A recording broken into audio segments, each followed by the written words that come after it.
What's up, YouTube? I'm back with another video. This is Tommy. Today I'm going to be reviewing something a little different than, music today. We're going to go back to something a little bit more to maybe my roots of this channel when I started making videos.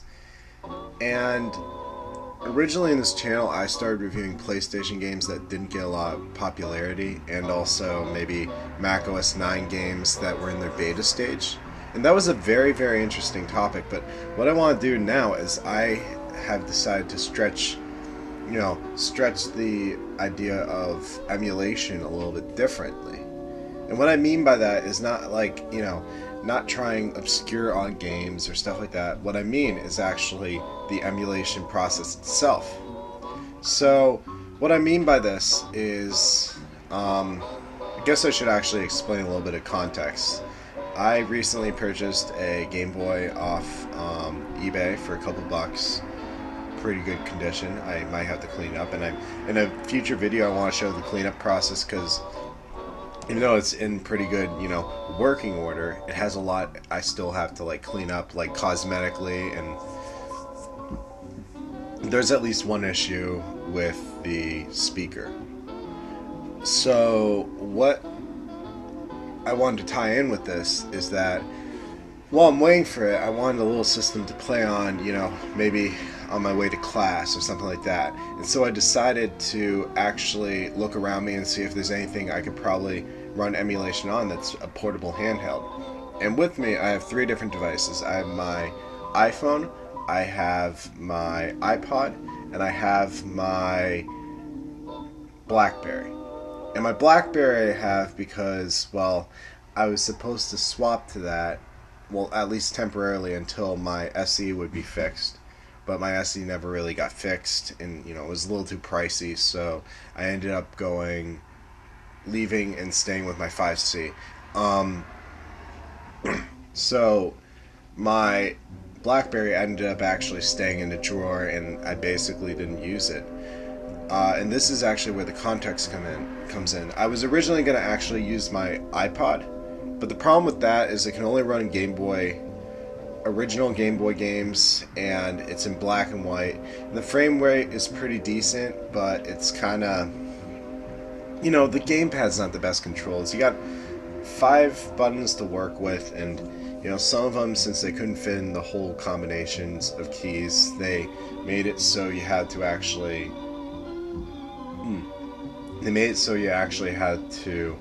hold lightly on the key rather than clicking it in to actually activate one of the keys. So out of convenience and actual, finger pressing and, comfortability, I completely ruled out the idea of using my iPod. I think my iPod's best for music, and that's it. So I was left with the Blackberry, and what I wanted to talk about today was the Blackberry itself, because I found out that not only could it run Game Boy Color, Game Boy Original, but it could run a bunch of other emulators. And I think if I go back to this, and this is what I want to cover the emulators that it can actually run. It can run, from what I've found so far, in a stable manner, it can run 6 emulators. There's probably more out there, but the search has yet to go with me, and I still have a lot to look at. And if anyone wants to help me out, that'd be awesome. But today, what I want to show you is the emulators that can run in the most ideal way of running things. Because some of these emulators are buggy, and some of them have issues, so you kind of have to play around and figure out which one's the best. So without further ado, let's get in. So before I begin and review all these precious emulation apps right here, I want to begin and tell you what this hardware is running on. The CPU runs around 250 megahertz processor, and I think it's maybe 50 megahertz below an old iMac G3. And this is running Blackberry OS 7. It's the successor to OS 6. I think after 7 they went to OS 10. I can't really remember.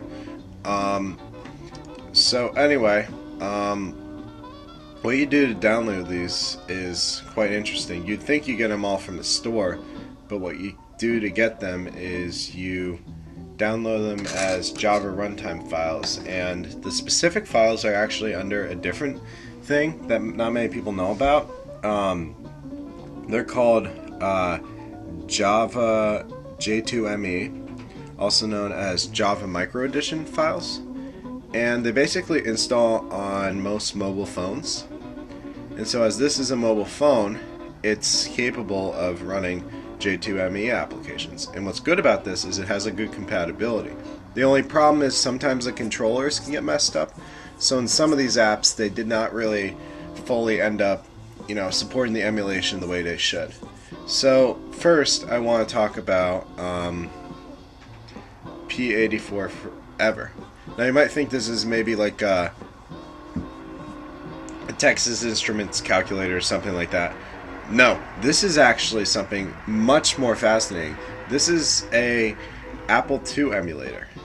Now, what's different about this emulation right here, as you can see, the difference between this and other emulators is that it actually does not run on ROMs. The person who made this actually made it so you could download the emulator and it had the ROM built in. And it wasn't something you could modify. I think he hard built it in. And so anyway, under the controls, it's a little bit complicated here. I'm still getting used to it. I think to select certain things, you click the S button right here, and to enter and, well, to change selection would be S. To actually go to it would be space. So as you can see here, if I click S a couple times, this specific part of the emulation plays Super Mario Bros. Now I'm still getting used to the controls, but if you mash buttons enough you'll get used to it. And the problem with this is actually it doesn't, these buttons down here don't actually map up here, so it's a little bit more difficult. Now, another thing I want to say about these emulators is that the hardware does not really run fast enough sometimes, because the thing about this is that I'm running J2ME applications which are supported by Blackberry right here, but the thing is that most of them are not fully supported, and so they rely on plugins that the operating system itself has trouble reading. So anyway, if you go into this, it runs pretty well. You can see it looks kind of whitish. It's actually green. So if I push D down here, he actually moves to the left, and if I press S, he actually moves to the right. So the controllers are actually reversed, and the problem is that this app right here, it doesn't allow key mapping, but I'm sure with some modification of like the class files or something like that, you could probably get this to run smoothly on here. I don't know, it depends. Now let's go to the second one, because this, one app running one thing can't always be interesting all the time. So we're going to go to something else. Now this one right here, this probably works the best and fastest in my opinion, although it does have some, actually not the fastest, it's probably the most stable, because as you can see in its settings, it's on 2.2, and most of the apps in here aren't even on like their beta stage, they just like pass their alpha stage. So in JMEBoy, what you do is you have an external application which I run via my laptop under, I think it's Java runtime, and what you'll do is you'll drag Game Boy files, and it will make a jar file with the Game Boy files in them under the thing. And what that does is it allows you to run them under the application itself. But the problem with this is that if you really want to maybe load new things, it doesn't really allow you to do that. But despite, you know, that like inconvenience, it's actually quite, you know, simplistic. So let's resume game. I'm playing Pokemon Silver right now. I mapped it out because you can actually go into the side settings under that and actually set the buttons. I made it WASD to be the you know, the default like controller pad, and the space, no, not the space, V and B are start and select, so it's conveniently under there. And I have delete and the L button to be my A and B. Delete is my A, L is my B. And I actually have this formatted on a couple of more applications. I'm not going to show it in the other ones, but I'm just going to quickly. Now, as I said before, the frame rate is bad, and I'm supposing this is because of not the system itself, but the plugins and Blackberry's compatibility. So it still works though, and it works enough for me to play it, and that's good. I got all my I'm not far in here, but all my things are on a I think level 10s besides Snowflake. I don't know why I named Snowflake. I guess Special Snowflake. I don't know. So to close it, you know, obviously click close. Oh, to save also, you'd think there'd be a save function, but it's actually under something called suspend, which does not actually turn off the system, but makes a save state that you can resume later. The next one up, this is more of a popular emulator, and some people pay for it. I'm sure by now because it's basically abandonware. You could probably find it for free somewhere. I did. This is VNES, and VNES is actually something you have to install under a .cod file. So unlike all the Java runtime and Java micro editions, this one you actually have to have Blackberry software to open up. And under here, it has a couple problems under my knowledge that I just don't like. That has preloaded games, and I don't really know how to open up a COD file and modify it. So if I was to actually change it, I feel like it would be a little bit more difficult. The other thing is, the one I got actually was corrupted, so let's just say you want to run Zelda. It doesn't work. Maybe if you did a better installation, you could probably get it to work, but you know, the one I most likely play is Link Bros, which is Super Mario Bros, but with a modification that makes, as you can see, that's Link. Now my controllers are the exact same as the first emulator I showed you. That was Nintendo, the Game Boy. And yeah, the NES emulator isn't bad, and actually I find it actually a little bit faster than the previous emulator. The one problem with most of these emulators you won't like, besides the Chip 8 emulator, is that none of these emulators actually have sound. But, you know, you can make up for that, and the one thing I personally wanted with any emulation device is I like the ability to listen to music, which is why when I bought a PSP clone, I did not like the idea that I could not listen to my music while I was actually playing a game. It would actually close out of the music application and make it so I could not actually play it. So I find this an ideal system, although it can't play really fast things fast. Anyway, my next one past that is the Chip 8 emulator. Now, one other thing you also will notice is that the screen is really small, and as you can see right here, this is a pretty big screen, so you could probably fit it in.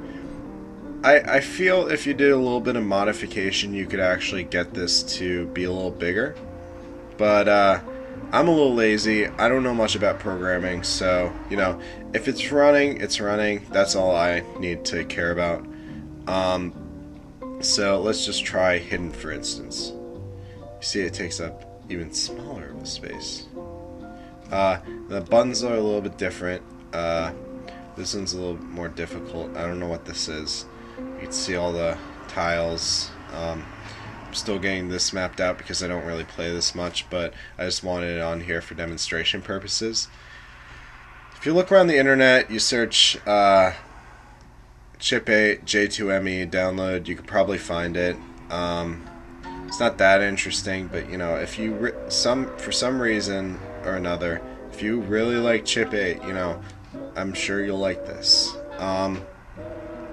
After that, we have JMEC64, and I find this by far the most impressive of my emulators.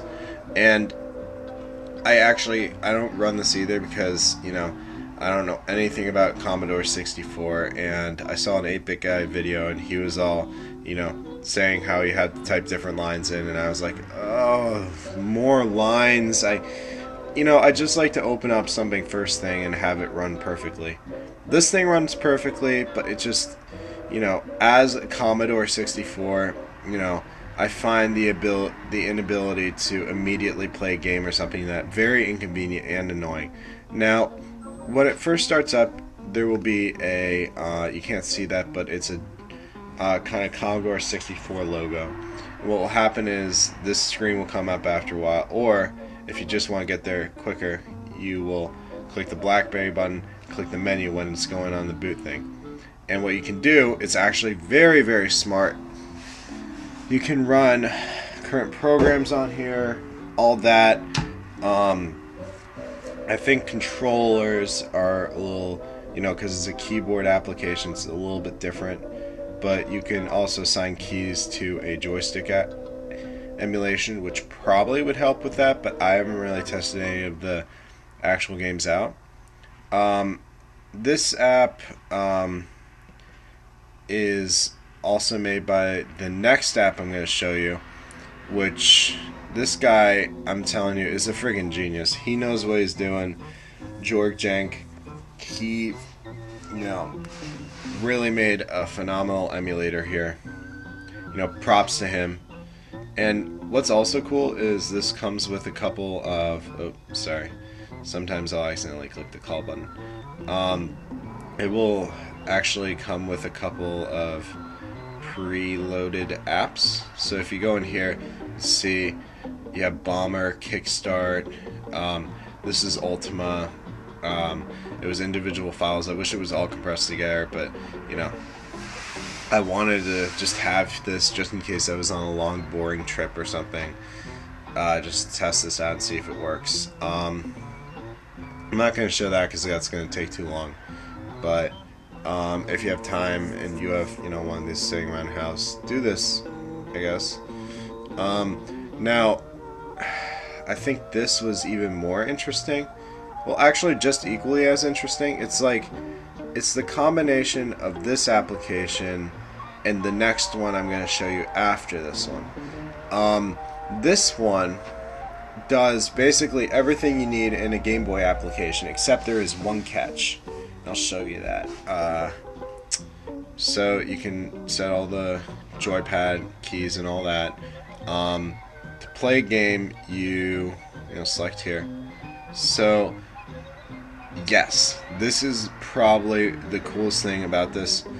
It allows you to actually, and you see that search program? That's not actually search. That's actually browsing through your SD card to try to find the games.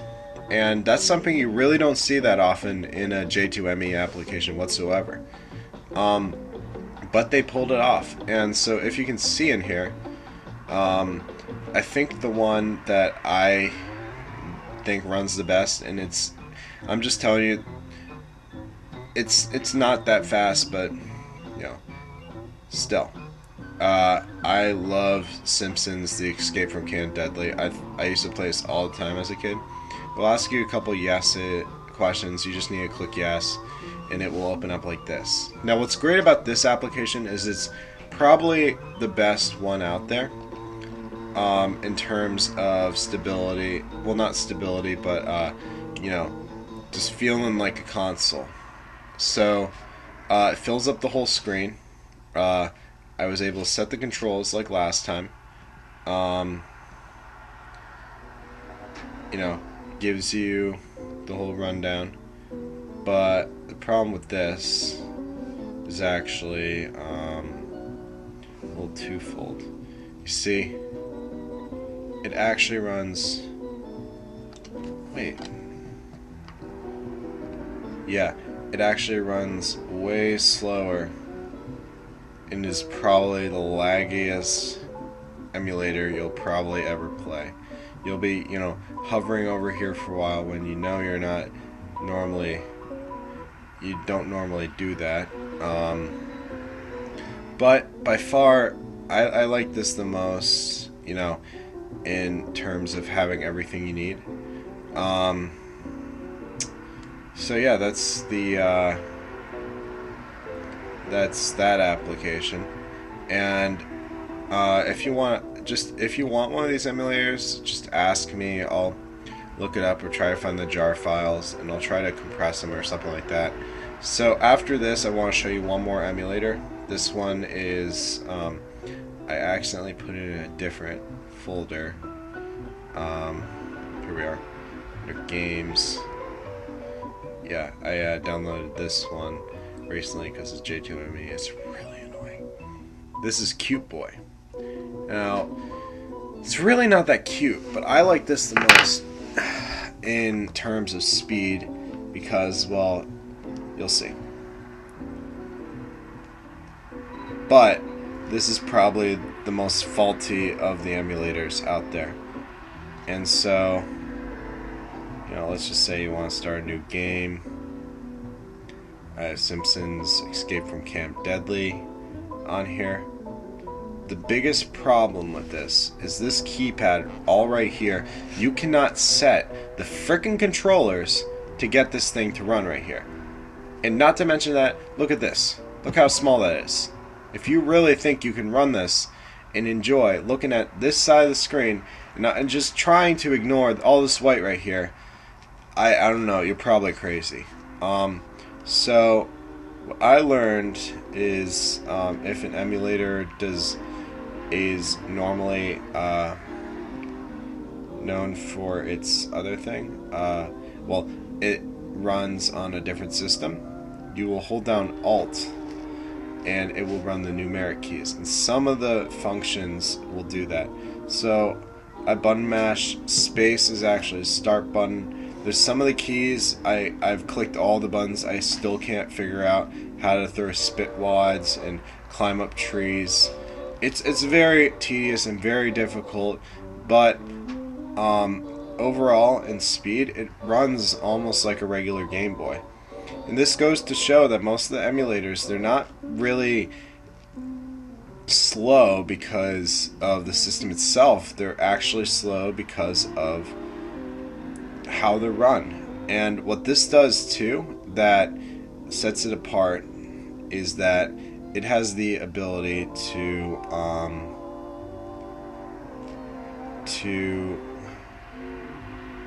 skip frames and set the speed. And CPU thread is probably what you need most because that's how much you're going to use of the phone itself. It won't limit it at all.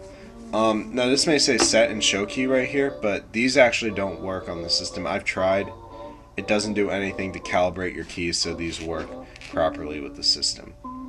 But yeah, this has a lot of work. The one other problem is that it crashes your whole system if you try to close out when you're in the game. You have to actually exit onto the menu and then click exit. A little bit tedious, but you know, I guess it's just an example showing that you can run emulators pretty fast. Anyway, that's about all the emulators I have on my system so far. And let's go back and review what we think of all these, and you know, maybe what I think would be best to apply in the future for at least this, if people think, you know, maybe want to go back to this for maybe programming or something like that.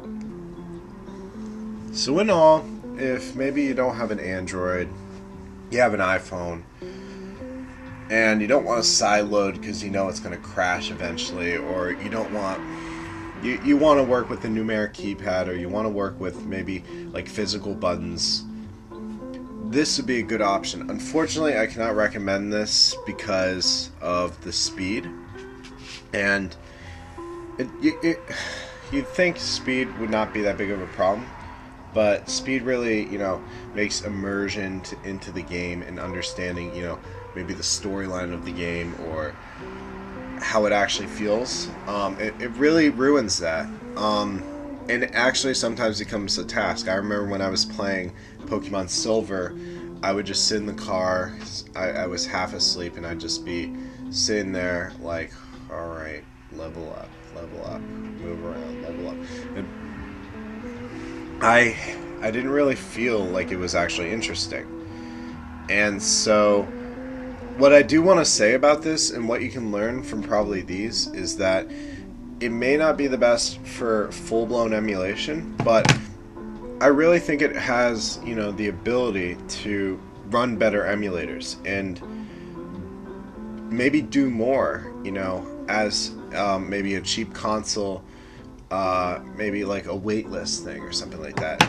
Because, to be honest, it feels really good to hold something in the hand and, have controls on your device that, you're not going to slip and go, oh, oops, I accidentally touched like 30 buttons, I accidentally deleted all my Pokemon, or I accidentally jumped into a pit and now I have to start all over. It's like, you got a keypad. It's like the good old thing. And, the better thing is that, you can actually, if your fingers maybe don't go for a certain position, you can re-alter it so it goes to a different position, and that's pretty nice. But what I want to end on is really, I want to call programmers to maybe not overlook the device and think, oh, this is a piece of crap, no, we're not going to that. But to actually go back to it and say, hey, you know what? These things people can buy for $9. If they can buy these for $9 and, they're made of good quality material, and although this is probably Chinese, I mean, it still has, it's still very, very durable.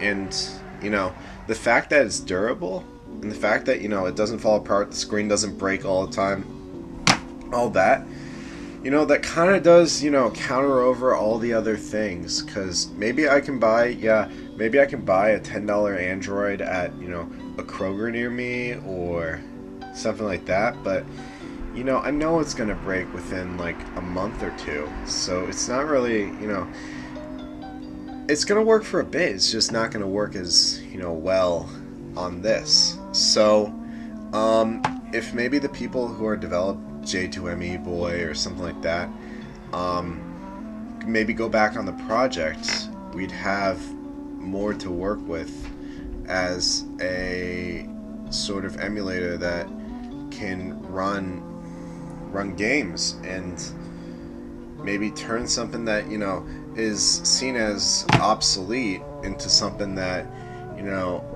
we can use as a console actually. So anyway, I'm going to stop ranting on that. I'm going to leave that up to you to, think that over, or maybe, try it out. If you have an old, Blackberry laying around, you got an micro SD card, plug it into your computer. Try some of these emulators out. I'm not stopping you, and I think it's pretty cool to see the fact that, this thing right here can actually run, emulated devices. So anyway, hopefully everyone had a great New Year's and everyone's doing well right now. And, check back on you guys later. See you guys later. Bye.